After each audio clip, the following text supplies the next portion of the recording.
The room was dimly lit, the soft glow of a single lamp casting shadows on the memories that lingered in the corners of my mind. I sat on the edge of the bed, fingers tracing the edges of an old photograph. Michael and me, smiling, oblivious to the storm that would soon shatter our lives. The recollection began with the innocence of our love story. College days filled with shared club activities. Michael, a promising medical student aiming to follow in his father's footsteps as an allergist. I recalled the joy when he proposed at the age of 25, envisioning a happy life together. However, the joy was short-lived as morning sickness took its toll. Relentless nausea and an unrelenting need to eat constantly forced me to resign from my job. Michael's once kind demeanor turned cruel, mocking my appearance and struggles. Heartless, I muttered, my voice barely audible in the silent room. How could he mock me during such a vulnerable time? As I battled intense morning sickness, Jessica, my own sister, entered the scene. A worn-out version of herself, battling her own morning sickness, she casually dismissed the chaos of my home, claiming it felt like a second home to her.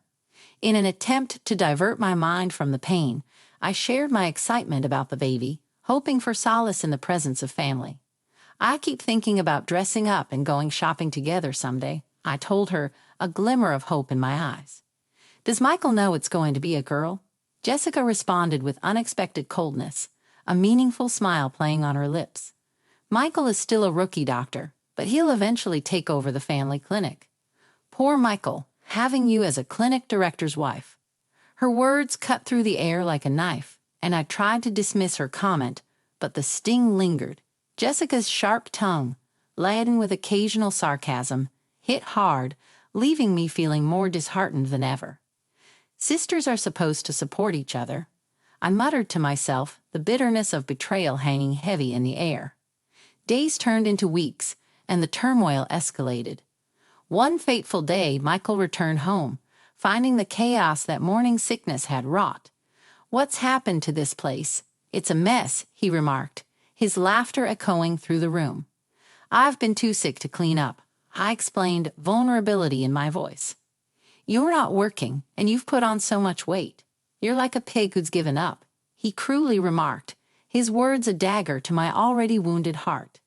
Questioning the accuracy of my judgment, I clung to the faint hope that once the baby arrived, Michael would return to his kind self. Little did I know that this was just the beginning of a betrayal that would cast long shadows over my life.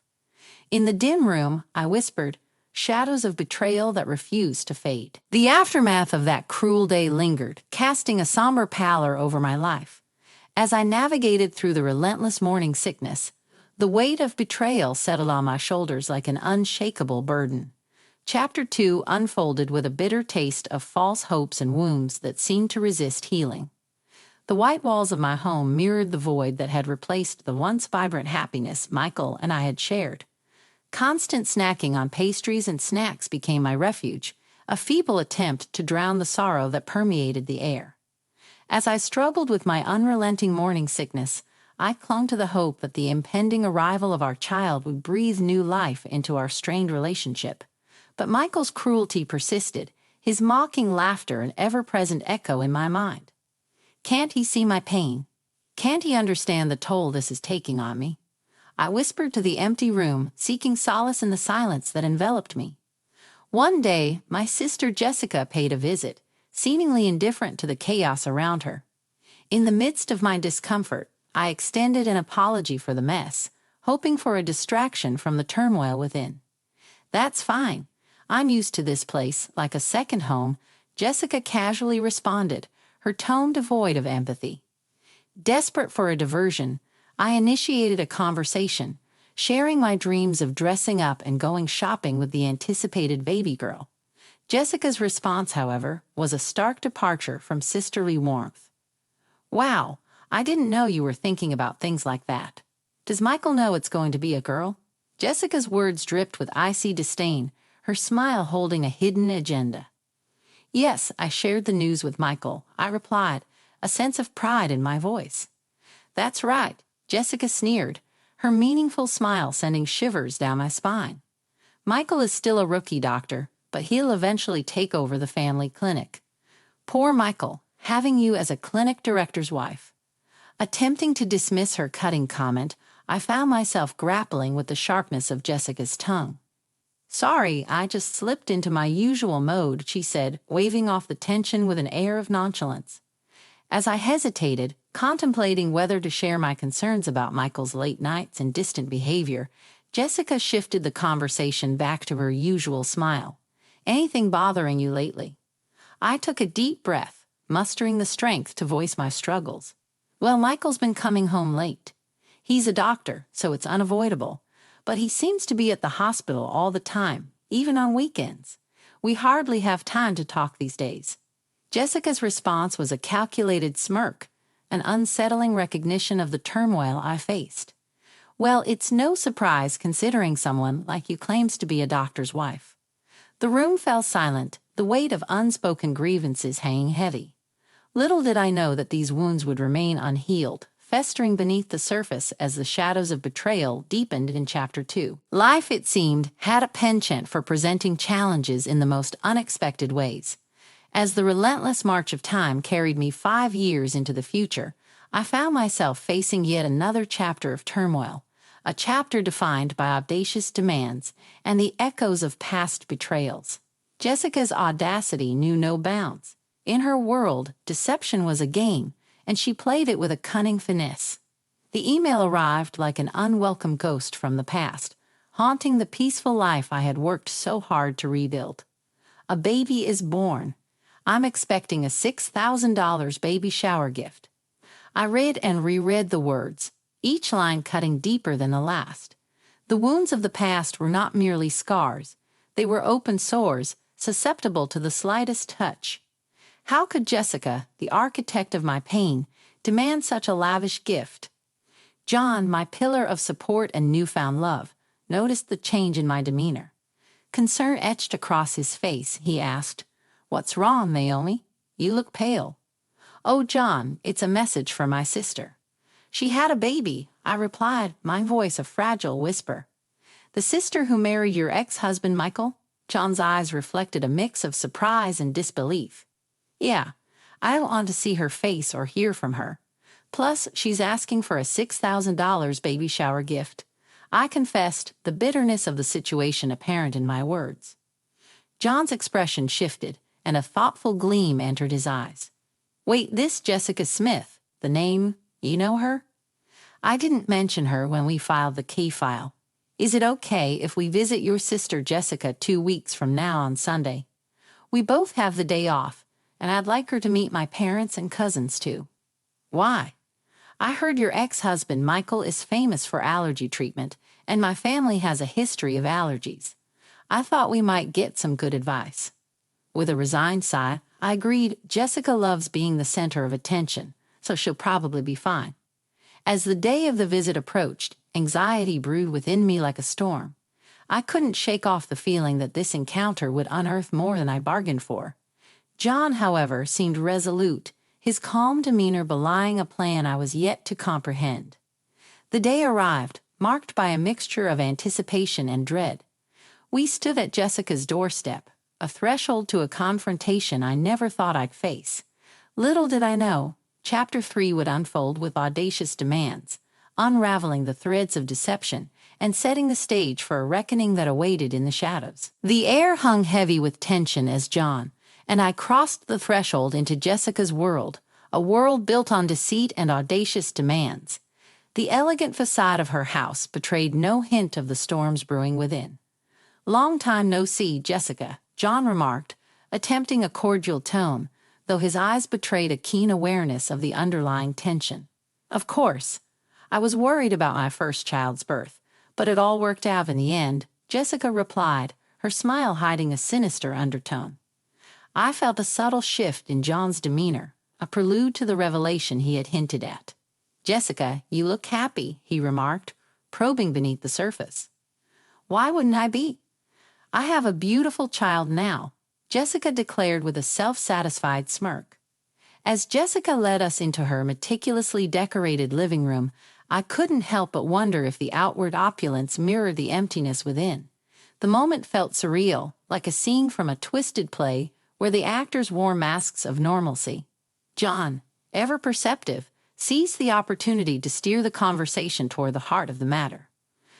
"You know, Jessica, I've been wanting to give you something personally. It's just what you've been waiting for." He handed her an envelope, its contents a testament to the unraveling truth. As Jessica eagerly opened it, the room seemed to hold its breath, awaiting the revelation that lingered within. "Just what I've been waiting for," Jessica exclaimed, her eyes widening as she took in the contents. My curiosity piqued, I whispered to John. "We don't have to give her the $6,000 she asked for. We're not rich." With a calm assurance, John responded, "Trust me. You'll understand if you watch." As Jessica continued perusing the contents of the envelope, John dropped the bombshell. The staff said the conversation was about stealing someone's husband, who happens to be her brother-in-law. Could it be?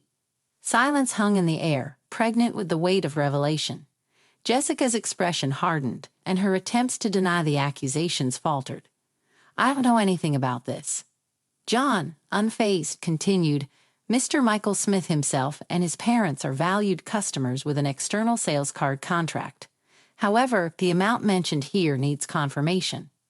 A wave of realization crashed over me as John exposed the sinister plot that had unfolded 5 years ago. Jessica's deceit had not only shattered my marriage, but had ensnared Michael in a web of lies. "What's this all about, Jessica? Explain yourself," John demanded, his voice cutting through the tense atmosphere. Jessica, cornered and exposed, stammered, "I came back to get something I forgot and found the external sales card statement. Now I hear the pregnancy 5 years ago was all a lie. You trapped me, Michael." The room descended into chaos, the revelation unraveling the carefully crafted illusion Jessica had woven.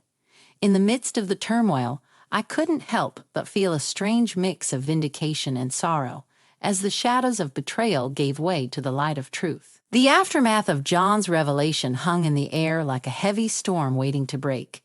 Jessica, exposed and cornered, clung to the remnants of her facade, but the truth loomed large, impossible to deny. Michael's face contorted with a mixture of anger and realization. "You lied about the pregnancy. You orchestrated all of this." Jessica, attempting to salvage what little remained of her pride, retorted, "It's not like you were innocent, Michael. You left Naomi, a pregnant woman, and here you are with your new family."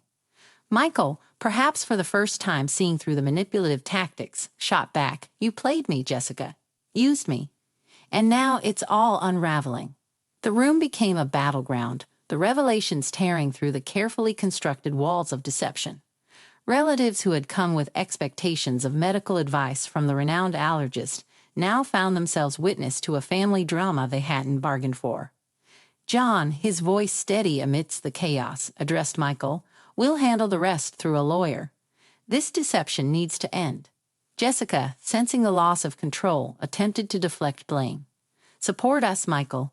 You have a beautiful wife, and we have a child. Think about the family." Michael, facing the consequences of his actions, retorted, "You're just thinking about yourself, Jessica. There's no point in talking about this now." The room echoed with the clashing of egos and the bitter taste of betrayal. Amidst the turmoil, I stood, a silent spectator to the unraveling of a chapter in my life that had long needed closure. As John and Michael delved into discussions about legal proceedings, the reality of Jessica's deceit sank in. The web of lies that had entangled me, Michael, and even John had finally been unraveled. In the midst of the chaos, John turned to me, his eyes reflecting a mix of concern and reassurance. "Are you okay, Naomi?" I nodded, a sense of relief washing over me. The shadows of betrayal were dissipating, making way for a newfound strength fueled by truth and justice. In the days that followed, legal proceedings unfolded, bringing an official end to the tangled web of deception. Michael faced the consequences of his actions, and Jessica, exposed and defeated, retreated into the shadows she had cast upon our lives. As the dust settled, I found solace in the unwavering support of John. Together, we faced the aftermath of the storm, knowing that the unveiling of deception had paved the way for a brighter, more authentic future. In the aftermath of the legal proceedings, the ripples of consequence spread far beyond the courtroom.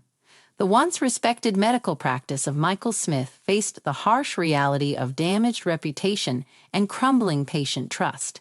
The fallout reached the ears of former colleagues, echoing through the medical community.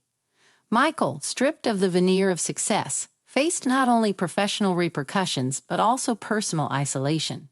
The friends who once stood by him distanced themselves, and the echoes of his betrayal reverberated in the hollow corridors of the clinic. One day, as I navigated the path of my new life with John, a letter arrived. Its official seal revealed it was from Michael's lawyer. John, sensing my hesitation, encouraged me to open it, believing closure was crucial. The letter detailed the legal resolution of our past, outlining the division of assets and the formal conclusion of our marriage. Michael's signature, a mere formality, felt like the closing of a chapter that had long needed sealing. A few weeks later, John and I found ourselves in the heart of the city, inadvertently passing by the now diminished clinic that had once symbolized Michael's dreams. The sign, once illuminated with pride, now flickered faintly in the fading daylight. As we stood outside, Michael emerged from the clinic, his gaze meeting mine. The weight of the consequences bore heavily on his shoulders, and for a moment, our eyes locked in a silent acknowledgement of the irreparable damage caused. John, ever the empathetic soul, approached Michael, a subtle nod of understanding passing between them. "It's never too late to rebuild, Michael. Learn from your mistakes and carve a new path." Michael, a shadow of the confident doctor he once was, whispered a thank you, the weight of remorse etched on his face. In the days that followed, news of the clinic's struggle reached us. Patients, once loyal, had sought alternative medical care, and the once thriving practice faced the harsh reality of its tarnished legacy. As the ripples of consequence continued, I reflected on the transformation within myself. The pain of betrayal had birthed a resilience that, coupled with John's unwavering support, propelled me forward. One evening, as John and I sat on our porch watching the sunset, he spoke softly. "The ripples may touch many shores, Naomi, but we have the power to shape our own destiny." In those words, I found solace. The ripples of consequence would fade, making way for the calm waters of a future shaped by authenticity and the healing power of love. As the dust settled on the tumultuous events, John and I found ourselves navigating the delicate journey of embracing new beginnings. The scars of the past were still visible, but they no longer dictated the narrative of our lives. One crisp autumn morning, John suggested a weekend getaway to a quaint countryside bed and breakfast. Surrounded by the vibrant hues of falling leaves, we explored the idyllic town, its charm seeping into our hearts. Against the backdrop of a cozy fireplace in our B&B, John turned to me, his eyes reflecting a warmth that transcended words. "Naomi, we've weathered storms, and now let's create moments that define our present and future." The town's fall festival became a turning point, a symbol of our newfound joy. Amidst laughter and the scent of apple cider, we embraced the simple pleasures that had eluded us in the shadows of betrayal. One evening, as we strolled through an orchard, the setting sun casting a golden glow on a landscape, John said, "Every ending paves the way for a beautiful beginning. Look around, Naomi, this is our canvas, and we get to paint our own masterpiece." The healing process extended beyond the idyllic weekend. With each passing day, the specter of the past loosened its grip, allowing us to savor the sweetness of ordinary moments. I returned to my passion for painting, a therapeutic outlet that had long been overshadowed by life's complexities. In the heart-to-heart conversations with John, I discovered the power of vulnerability. Sharing our deepest fears and dreams forged a connection that transcended the trials of the past. "We built something beautiful from the broken pieces," John would often say, "a testament to our shared resilience." As winter descended, our cozy home became a haven of warmth and love. Decorated with festive lights and adorned with the laughter of shared stories, it stood as a testament to the strength of a love that had weathered the storm. One snowy evening, as we sat by the fire, John handed me a small, carefully wrapped box. "A token of our journey," he said, a twinkle in his eyes. Inside was a delicate necklace, a symbol of intertwined paths and the unwavering bond we had forged. Embracing new beginnings meant confronting the past with grace, acknowledging its role in shaping the present. The journey wasn't without its challenges, but with John by my side, every step forward felt like a triumph over the shadows that once threatened to consume us.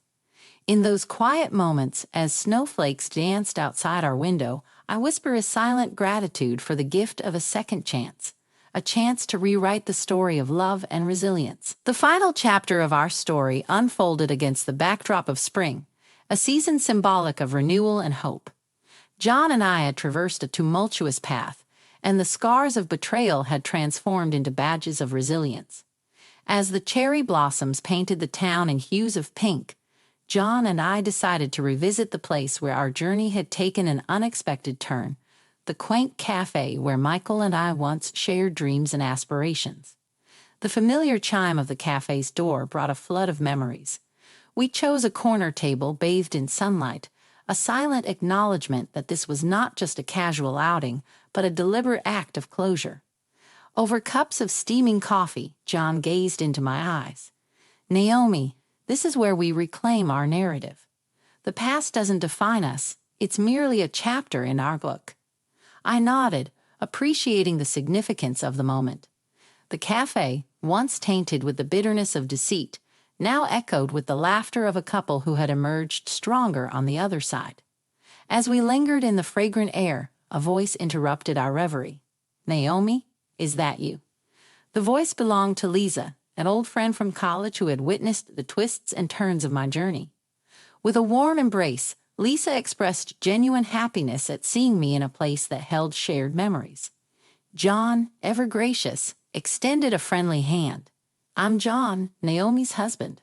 Pleasure to meet you." Lisa's eyes widened with surprise and curiosity. "Husband? Wow, Naomi, you never told me. How did you two meet?" And so, against the backdrop of blossoms and the hum of the cafe, we shared our story, a tale of betrayal, resilience, and a love that emerged from the ashes. Lisa listened intently, her expressions shifting from disbelief to empathy. As we concluded our narrative, Lisa looked at us with admiration. "You two are an inspiration, from betrayal to bliss. It's like a novel, and I'm so glad you found each other." John chuckled. "Life's unpredictable, but love has a way of rewriting our stories. We're proof that even the darkest chapters can lead to a happy ending." Our encounter with Lisa marked a symbolic moment of closure. The cafe, once a witness to heartbreak, now bore witness to a couple who had transformed pain into strength and betrayal into bliss. In the following weeks, our journey continued, marked by shared laughter, mutual support, and the unwavering belief that love could indeed conquer the deepest wounds. On a serene Sunday afternoon, as we strolled through a blooming garden, John turned to me.